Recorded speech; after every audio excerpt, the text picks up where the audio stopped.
माता पार्वती के 3 प्रश्न। नंबर 1, कौन सी स्त्री समय से पहले विधवा हो जाती है? नंबर 2, कौन सी स्त्री को जीवन में कभी सुख नहीं मिलता है?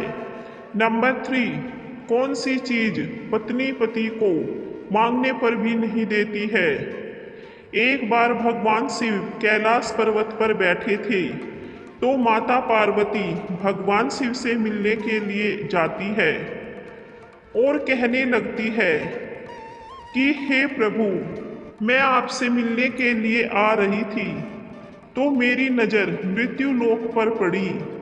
वहाँ मैंने क्या देखा कि 3 स्त्रियां जो आपस में सहेली थी, उनमें से 2 स्त्रियों विधवा होकर के दुखी जीवन जी रही थी, जबकि एक स्त्री सुहागिन होकर के अपने पति के साथ सुखी जीवन जी रही थी। प्रभु, यह बात मेरी समझ में नहीं आई, इसलिए मेरे मन में 3 प्रश्न गूंजने लगे।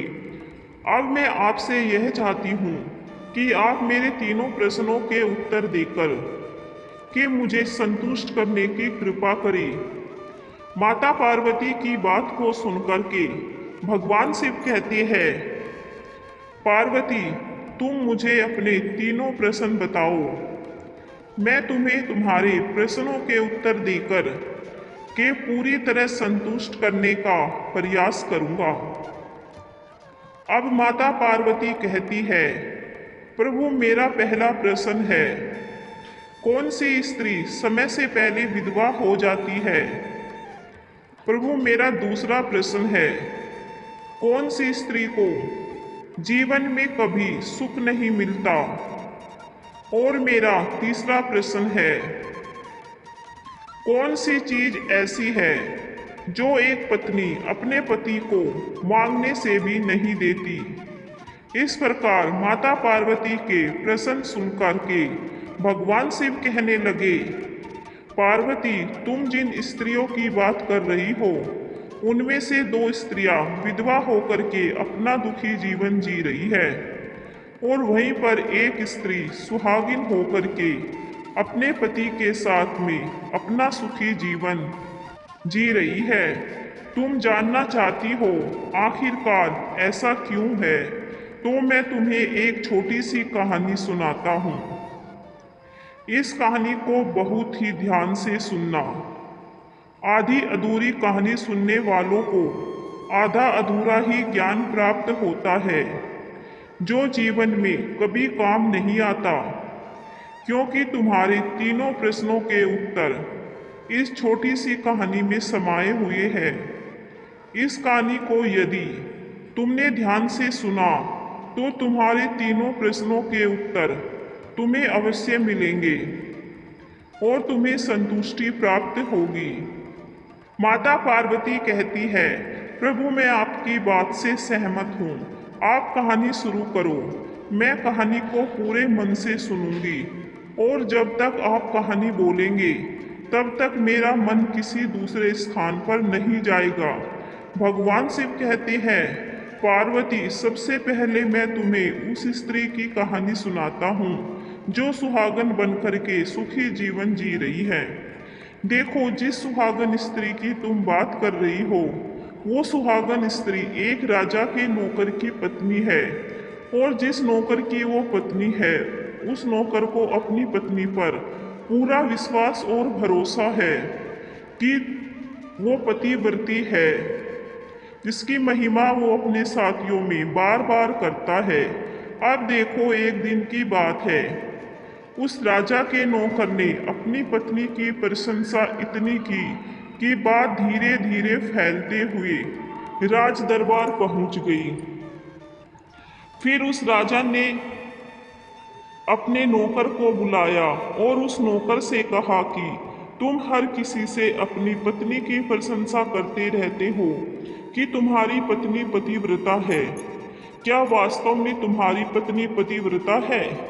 क्या तुम्हें पूर्ण विश्वास है?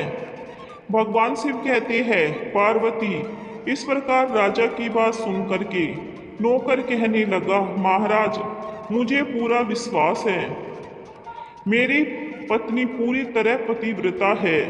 अब उसी समय पर राजा का महामंत्री कहने लगता है, यदि मैं तेरी पत्नी की पतिव्रत धर्म खंडित कर दूं तो तुझे क्या सजा मिलनी चाहिए?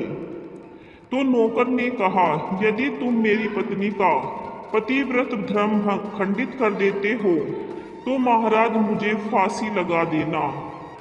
अब वो राजा का नौकर भी पत्नी से कहता है, महाराज यह मेरी पत्नी का पतिव्रत धर्म खंडित नहीं कर पाए तो इनको क्या सजा मिलनी चाहिए?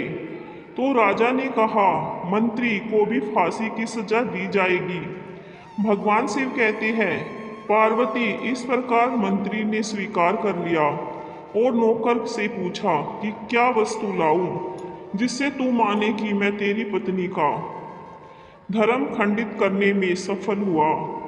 तो नौकर ने कहा, मंत्री यदि तुम मेरे घर से जाकर के मेरे विवाह के समय पर मुझे एक पटका मिला था और एक कटार मिली थी जो दूल्हे को देते हैं, वो मेरी पत्नी ने बहुत ही संभाल के रखी है, जो सुहाग की निशानी मानी जाती है।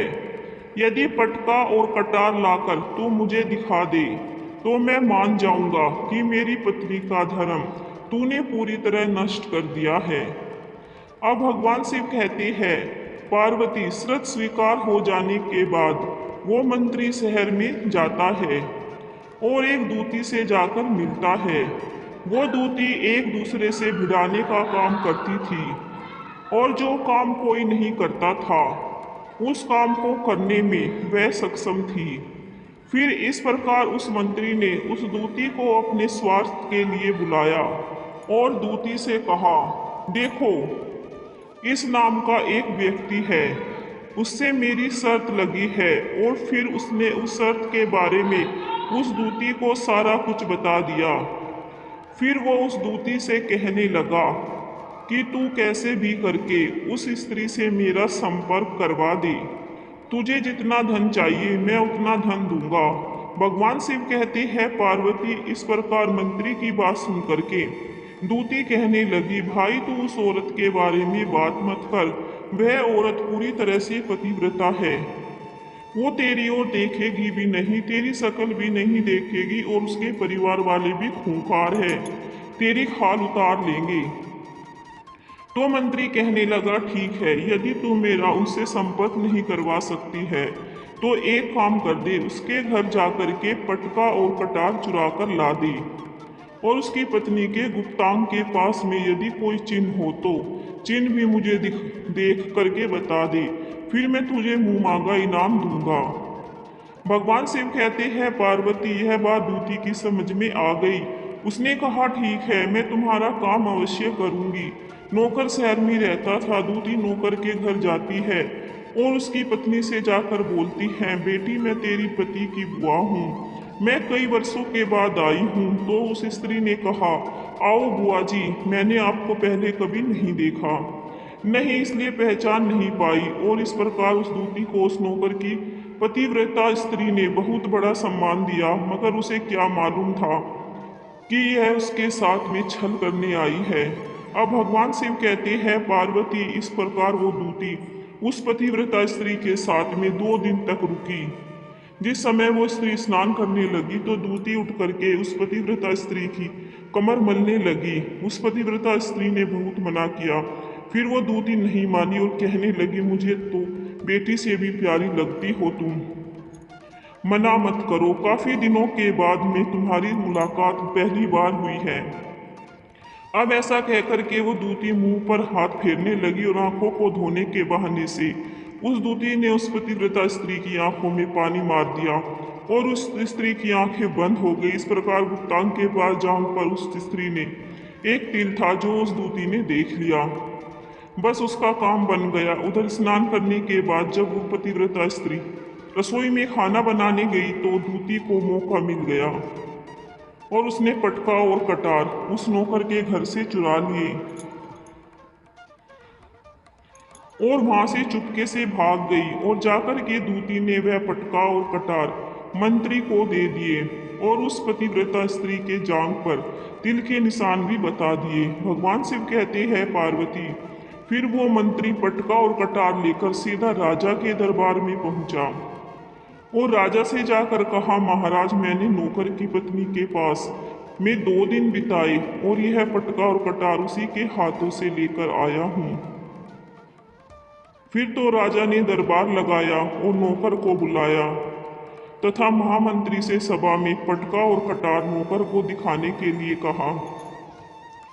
फिर राजा की आज्ञा पाकर मंत्री ने उस नौकर को पटका और कटार दिखाई और उसकी पत्नी की जांग पर तिल भी बताया तो नौकर मान गया कि वास्तव में आज मेरी पत्नी ने अपना पतिव्रत धर्म पूरी तरह से भंग करवा लिया। भगवान शिव कहते हैं, पार्वती, फिर तो राजा ने फांसी का दिन 15 दिन के बाद रख दिया और कहा, नौकर को 15 दिन के बाद फांसी पर चढ़ाया जाएगा। और इस प्रकार नौकर ने से उसकी अंतिम इच्छा पूछी तो नौकर ने कहा, मैं अपनी पत्नी से अंतिम बार मिलना चाहता हूँ। भगवान शिव कहते हैं, पार्वती, इस प्रकार राजा ने उस नौकर को आज्ञा दे दी कि ठीक है, तुम अपनी पत्नी से मिल सकते हो। फिर नौकर अपने घर गया और अपनी पत्नी से कहा कि तुमने मेरे साथ बहुत बड़ा धोखा किया। मैंने तुम्हारे विश्वास पर मंत्री से ऐसी शर्त लगाई थी कि राजा के दरबार में राजा के सामने मैंने कहा था कि मेरी पत्नी का पतिव्रत धर्म कोई नष्ट कर दे तो मुझे फांसी लगा देना। अब मुझे 15 दिन के बाद फांसी लगा दी जाएगी। मेरे साथ विश्वासघात करके तुमने ठीक नहीं किया।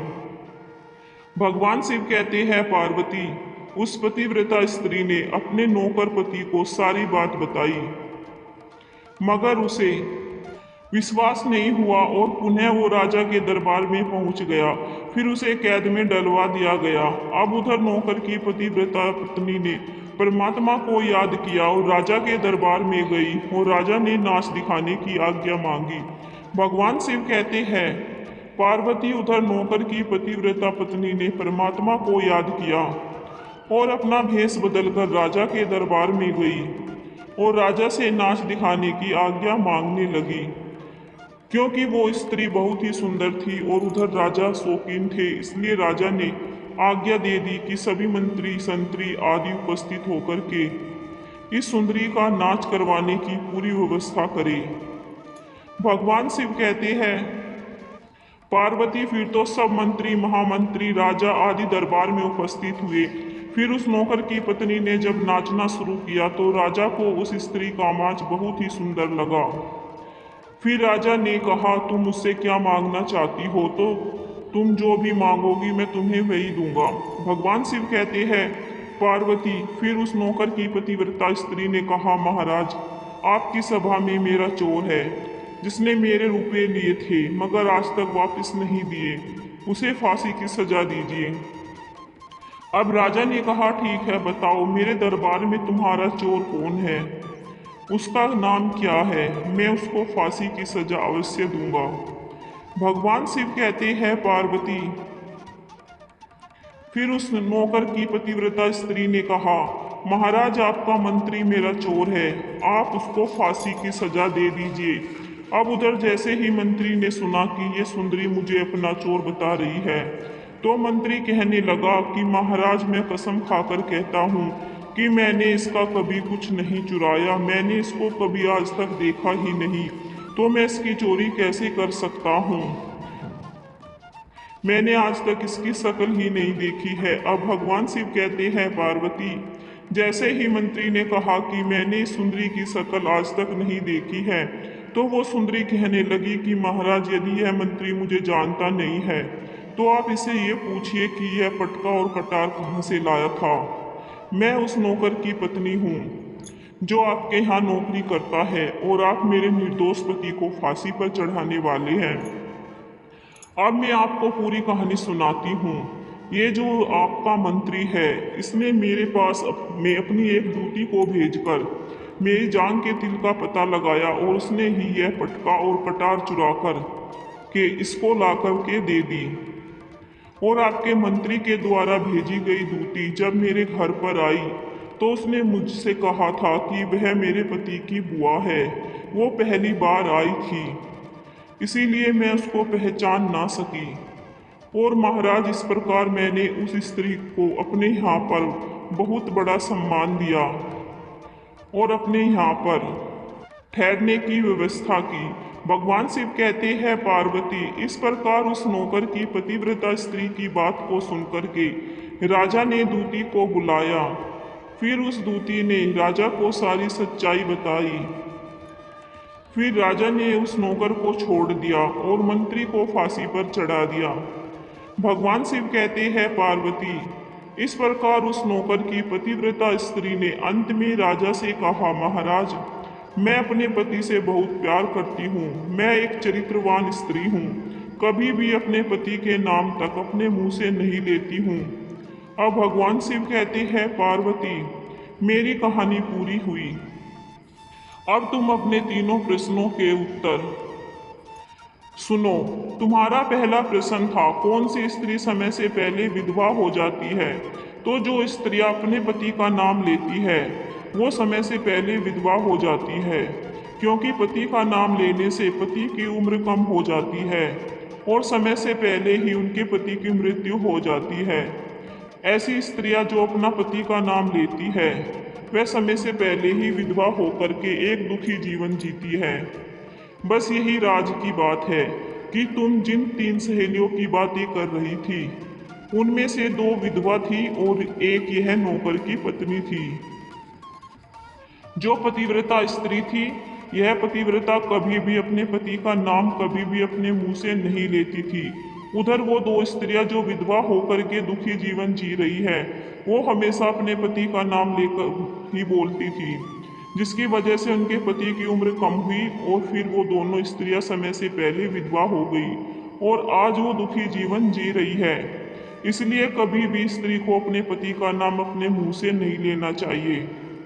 अब तुम्हारा दूसरा प्रश्न था, कौन सी स्त्री को जीवन में कभी भी सुख नहीं मिलता? तो समझ लो, जो स्त्रियां अपने पति की बिना अनुमति के किसी तीर्थ स्थान या उत्सव पर जाती है उनके जीवन में कभी सुख नहीं आता। ऐसी स्त्रियां जीवन में दुखी रहती है और उन्हें पति का कभी प्रेम नहीं मिलता। अब भगवान शिव कहते हैं, पार्वती, तुम्हारा तीसरा प्रश्न था कि ऐसी कौन सी चीज है जो एक पत्नी अपने पति को मांगने से भी नहीं देती? तो समझ लो वो चीज गाली है। एक चरित्रवान स्त्री अपने पति को गाली नहीं दे सकती। जो स्त्री गाली देती है वो स्त्री कभी भी चरित्रवान नहीं होती और ऐसी स्त्री जीवन भर रोती है। उसके जीवन में कभी भी सुख की घड़ी नहीं आती है और समय से पहले ही ऐसी स्त्री विधवा हो जाती है। इस प्रकार भगवान शिव के मुंह से सुनकर माता पार्वती तीनों प्रश्नों से संतुष्ट होकर कहती है, स्वामी, वास्तव में जो स्त्री चरित्रवान होती है वो कभी दुखी जीवन नहीं जीती, क्योंकि ऐसे घर में लक्ष्मी का सदा वास होता है और वो घर धन धान्य से हमेशा भरा रहता है। ऐसी स्त्रियां हमेशा घर को स्वर्ग बना देती है।